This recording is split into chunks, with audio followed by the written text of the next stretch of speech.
Ma'am साहब, ये लीजिए आपकी गर्मा गर्म कॉफी। पिताजी, आओ।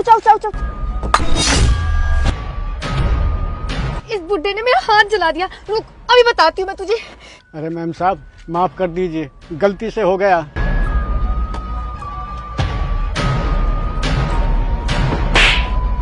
पूजा की हिम्मत कैसे हुई मेरे पिताजी पर हाथ उठाने की?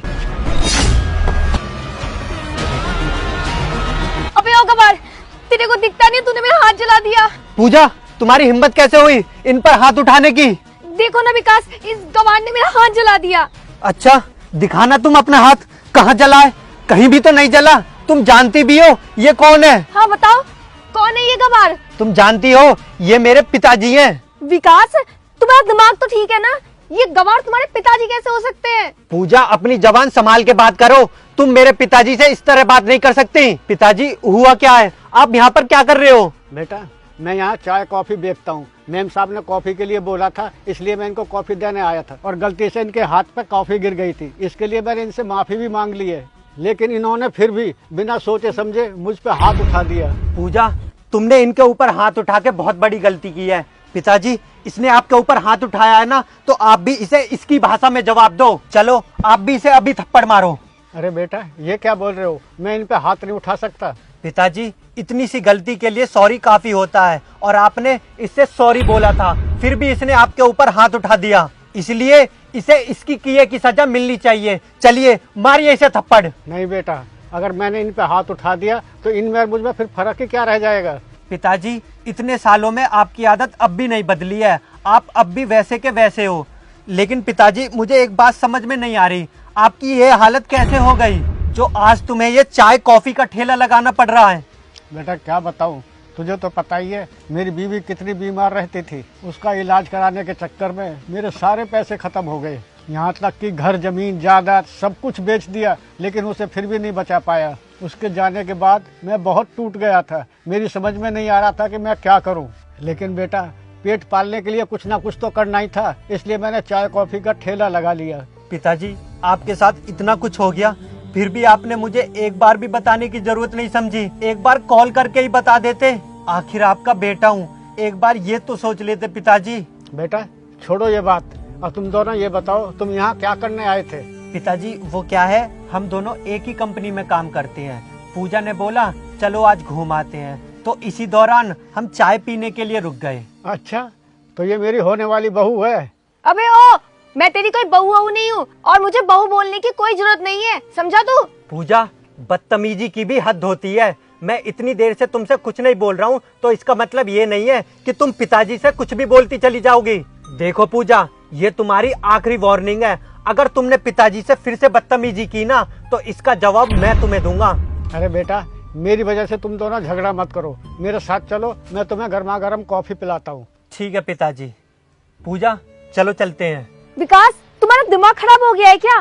तुम्हें क्या लगता है मैं इस भिखारी के हाथ की कॉफी पीऊंगी? पूजा, मैं इतनी देर से तुमसे प्यार से बात कर रहा हूँ, तो इसका मतलब ये नहीं है कि तुम मेरे पिताजी को भिखारी बोलोगी। तुम जानती भी हो पिताजी ने मेरे लिए क्या क्या किया है। अच्छा, ऐसा क्या कर दिया इस बुड्ढे ने तुम्हारे लिए? अच्छा, तुम जानना चाहती हो इन्होंने मेरे लिए क्या क्या किया है? तो सुनो। साहब, अपने जूते में पॉलिश करवा लीजिए ना, सिर्फ 10 रुपए लूंगा।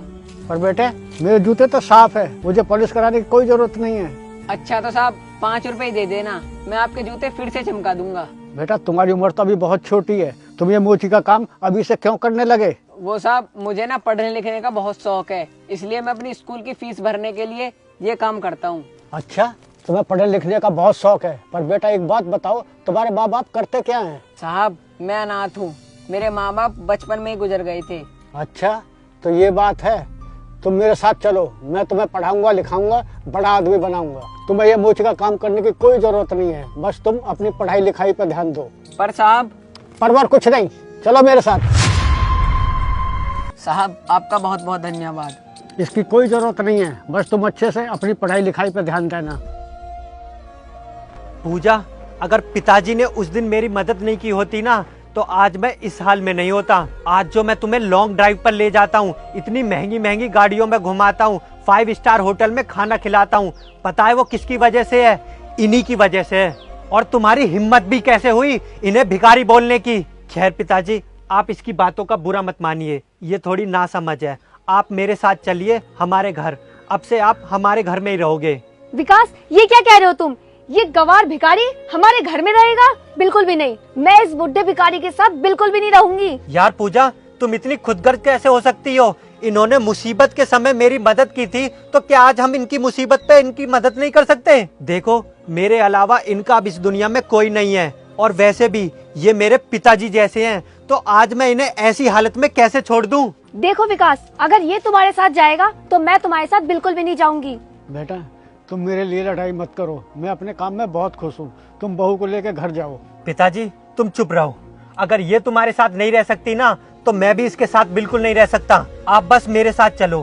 पूजा, अगर तुम इनके साथ नहीं रह सकती ना, तो मैं भी तुम्हारे साथ बिल्कुल नहीं रह सकता, क्योंकि ये मेरे पिताजी हैं। पिताजी, चलिए आप मेरे साथ।